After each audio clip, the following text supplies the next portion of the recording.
तो लोकसभा चुनाव के बाद अब मध्य प्रदेश में उपचुनाव की आहट जो है शुरू हो गई है। बुधनी और अमरवाड़ा में विधानसभा उपचुनाव तय हो चुके हैं। बीना बीजेपुर विधानसभा सीट पर भी उपचुनाव का संशय फिलहाल बरकरार है। 18 जून तक विधायक पद से केंद्रीय मंत्री शिवराज सिंह चौहान इस्तीफा दे देंगे। 29 मार्च को अमरवाड़ा कांग्रेस विधायक कमलेश प्रताप शाह ने आपको बता दें कि इस्तीफा दिया था। अब इस सीट पर उपचुनाव होना है। उपचुनाव की आहट अब तेज हो गई है। तो बड़ी और अहम जानकारी आपको बता रहे हैं भोपाल से, जहां पर लोकसभा चुनाव के बाद प्रदेश में अब उपचुनाव की आहट देखने को मिल रही है। तो बुधनी और अमरवाड़ा में विधानसभा के उपचुनाव होने हैं। इसको लेकर अब तारीख तय हो गई है। बीना बीजेपुर विधानसभा सीट पर भी फिलहाल उपचुनाव को लेकर संशय बरकरार है। 18 जून तक शिवराज सिंह चौहान विधायक पद से इस्तीफा दे देंगे। मोदी मंत्रिमंडल में उन्हें जगह मिल चुकी है। केंद्रीय मंत्री के तौर पर अब वो काम करेंगे। इस दरमियान उन्हें विधायक पद से इस्तीफा देना होगा। तो बड़ी खबर आपको बता दें, बुधनी और अमरवाड़ा में विधानसभा के लिए उपचुनाव तय हैं, क्योंकि शिवराज सिंह चौहान मोदी मंत्रिमंडल में शामिल हो चुके हैं। केंद्रीय मंत्री के तौर पर उन्होंने शपथ ले ली है। तो इसका मतलब ये हुआ कि अब उन्हें बुधनी से विधायक पद से इस्तीफा देना होगा। इसके अलावा अमरवाड़ा कांग्रेस विधायक कमलेश शाह ने इस्तीफा दिया था, उसको लेकर भी अब उपचुनाव की तारीख है। तो मध्य प्रदेश में दो बड़ी सीटों पर, जिनमें बुधनी और अमरवाड़ा, ये दो ऐसी सीटें हैं जहां पर उपचुनाव तय हैं, क्योंकि बुधनी से शिवराज सिंह चौहान विधायक पद छोड़ेंगे और अब यहां पर उपचुनाव होगा। तो 18 जून तक विधायक पद से शिवराज सिंह चौहान इस्तीफा दे सकते हैं। उधर निर्वाचन आयोग भी अपनी तैयारी में जुट गया है। तैयारियां अभी से शुरू कर दी हैं, क्योंकि तारीखों का ऐलान बाकी है कि आखिर कब इन सीटों पर उपचुनाव होंगे। लेकिन स्थिति फिलहाल स्पष्ट होती हुई दिखाई दे रही है, वो ये कि बुधनी में और अमरवाड़ा में उपचुनाव होगा, ये बिल्कुल स्पष्ट है। बीना बीजेपुर विधानसभा सीट पर उपचुनाव को लेकर फिलहाल संशय बरकरार है। 18 जून तक शिवराज सिंह चौहान विधायक पद से इस्तीफा दे देंगे।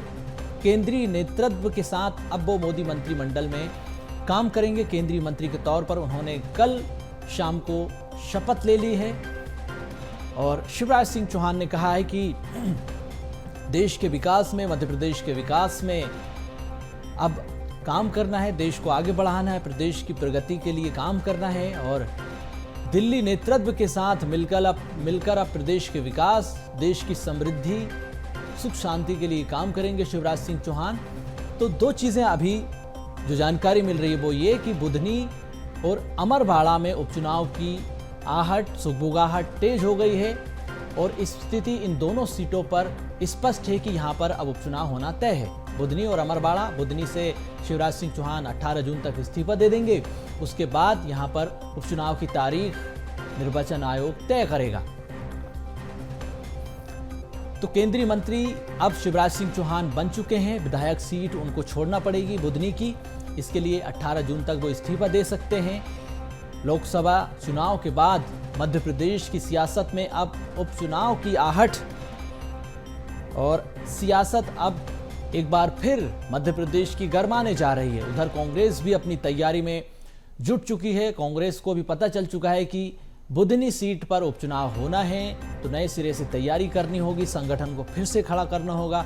मजबूत संगठन के आसरे कांग्रेस एक बार फिर चुनावी मैदान में उतरने की कोशिश करेगी। इधर बीजेपी पूरे दमखम के साथ उपचुनाव में चुनावी मैदान में उतरेगी। शिवराज सिंह चौहान ने 8 लाख से ज्यादा की लीड के साथ जीत हासिल की है। तो एक बड़ा वोट शेयर यहां पर बीजेपी का बढ़ा है।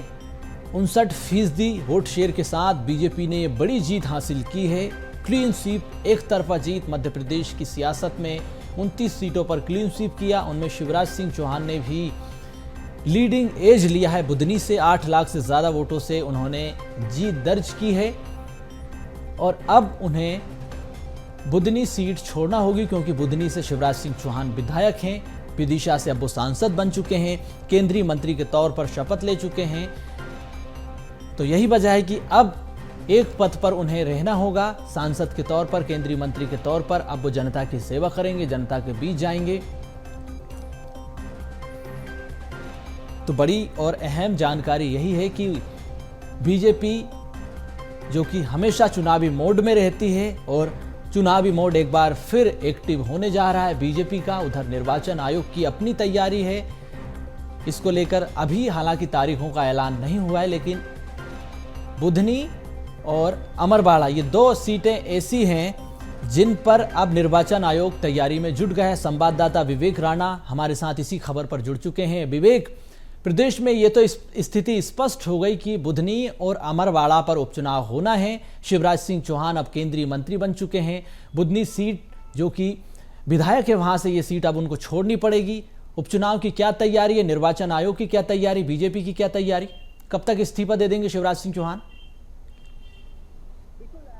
बिल्कुल सोनू, यदि बात की जाए मध्य प्रदेश की, तो मध्य प्रदेश में 2 सीटों पर जो उपचुनाव है वह 6 महीने के अंदर हो सकते हैं, क्योंकि जिस प्रकार से ज्योतिराज सिंधिया को राज्यसभा भेजा गया है, तो राज्यसभा की भी जो सीट है वह खाली है। साथ ही बात की जाए शिवराज सिंह चौहान की, तो बुधनी से भी जो सीट है विधायकी की वह खाली है। जिस प्रकार से शिवराज सिंह चौहान सांसद बने हैं, उसके बाद 1-2 दिन में संभावना है कि शिवराज सिंह चौहान विधायकी के पद से इस्तीफा देंगे और वहां पर जो उपचुनाव है वह होना है।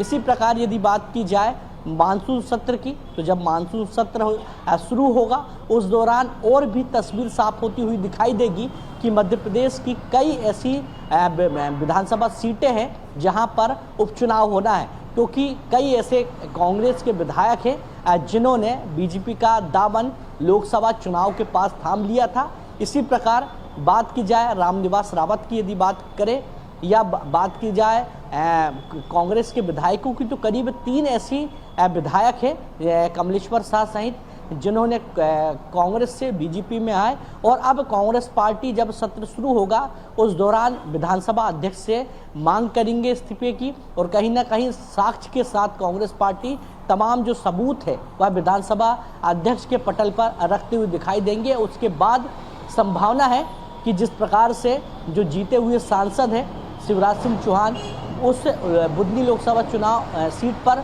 उपचुनाव होना है बुधनी में, और इसी प्रकार कांग्रेस के जो नेता हैं उनकी भी तस्वीर साफ होती हुई दिखाई देगी। जो कांग्रेस के जो विधायक हैं जो बीजेपी में गए हैं वहाँ भी उपचुनाव होना है, क्योंकि 6 महीने का समय रहता है, और 6 महीने के अंदर पूरी मानसून सत्र के बाद तस्वीर साफ होती हुई दिखाई देगी कि मध्य प्रदेश की कितनी विधानसभा में उपचुनाव की स्थिति बन रही है।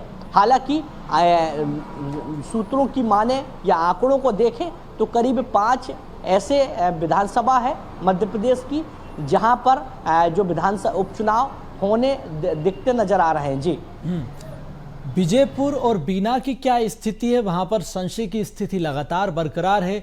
निर्वाचन आयोग की अपनी क्या कुछ तैयारियां हैं, और बीजेपी विजय का दंभ भर रही है? बिल्कुल, जिस प्रकार से निर्वाचन की यदि बात करें तो निर्वाचन की जो तैयारी है वह पूरी हो चुकी है। निर्वाचन आयोग से जब BSTV ने बात किया तो निर्वाचन पदाधिकारी अनुपम राजन का साफ तौर पर कहना था कि उपचुनाव के लिए निर्वाचन मध्य प्रदेश पूरी तरह तैयार है।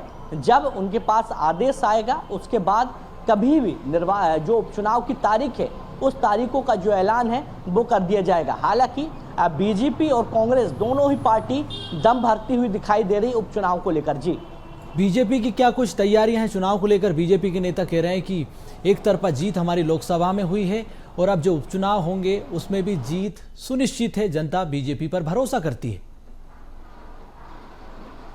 बिल्कुल, यदि बीजेपी पार्टी की बात करें तो जिस प्रकार से विधानसभा चुनाव में प्रचंड बहुमत से बीजेपी पार्टी को जीत मिली है, उसके बाद यदि बात की जाए लोकसभा चुनाव की तो 29 की 29 लोकसभा सीट पर बीजेपी पार्टी ने कमल का फूल खिलाया है, जिसके बाद बीजेपी पार्टी में उत्साह की लहर दिख रही, और कहीं ना कहीं भरा हुआ आत्मनिर्भर पूरा भरा हुआ लगातार बीजेपी के बड़े नेता कह रहे हैं कि यदि उपचुनाव होता है तो बीजेपी उपचुनाव में भी प्रचंड बहुमत से जीत हासिल करेगी।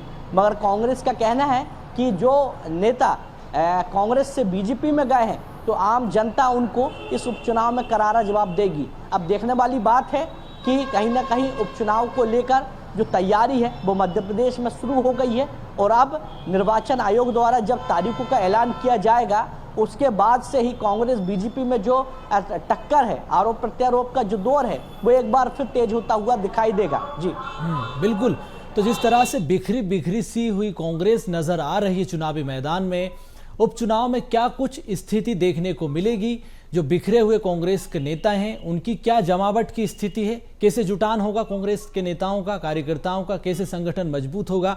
सेवा दल निष्क्रिय है, यूथ कांग्रेस पर लगातार सवाल उठ रहे हैं, कांग्रेस के वरिष्ठ नेताओं की अपनी अलग राहें हैं, पीसीसी चीफ अलग जूझ रहे हैं। आप बिल्कुल सोनू, यदि कांग्रेस की बात करें तो जिस प्रकार से लोकसभा के चुनावी परिणाम आए हैं और कांग्रेस को करारी हार मिली है और हाईकमान से बैठक करने के बाद अब कांग्रेस पार्टी कहीं ना कहीं एकजुट होती हुई दिखाई दे रही। लगातार कांग्रेस के प्रदेश अध्यक्ष बदलाव की बात कर रहा है। युवा कांग्रेस की यदि बात की जाए तो मितेंद्र यादव को युवा कांग्रेस की कमान संभाली गई है और मितेंद्र यादव का साफ तौर पर कहना है कि युवा कांग्रेस के पदाधिकारी उन्हीं लोगों को बड़ा दायित्व देगी जो सक्रिय कार्यकर्ता है, जो निष्क्रिय कार्यकर्ता है। खासतौर पे लोकसभा चुनाव की यदि बात की जाए तो या जो निष्क्रिय कार्यकर्ता है उनको पदमुक्त किया जाएगा। साथ ही कांग्रेस पार्टी की यदि बात की जाए तो प्रदेश की जो बॉडी है उसका कहीं ना कहीं गठन होना है। उसके पहले लगातार जीतू पटवारी बैठक कर रहे हैं और जिस प्रकार से बीते दिन कांग्रेस के हाईकमान के साथ मध्य प्रदेश की 29 लोकसभा सीट को लेकर जो समीक्षा बैठक हुई है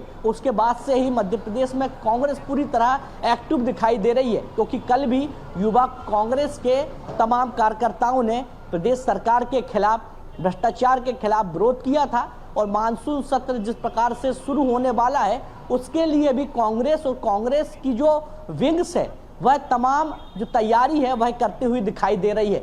अब देखने वाली बात है कि जब उपचुनाव होगा तो कांग्रेस कितनी एक्टिव होती है, कितनी सक्रिय होती है। और मध्य प्रदेश की यदि बात करें तो मध्य प्रदेश में एक बार फिर कांग्रेस का झंडा लहराने में कितनी सफल होती है ये तो आने वाला वक्त बताएगा। मगर कांग्रेस पार्टी लगातार संगठन को मजबूत करने को लेकर काम करती हुई दिखाई दे रही है। बिल्कुल बाजी है बिल्कुल जिस तरह से विवेक कांग्रेस के विंग्स जो हैं वो सुकड़ गए हैं और अब कहीं ना कहीं ऊंची उड़ान की जरूरत है। बहुत धन्यवाद आपका तमाम जानकारी के लिए।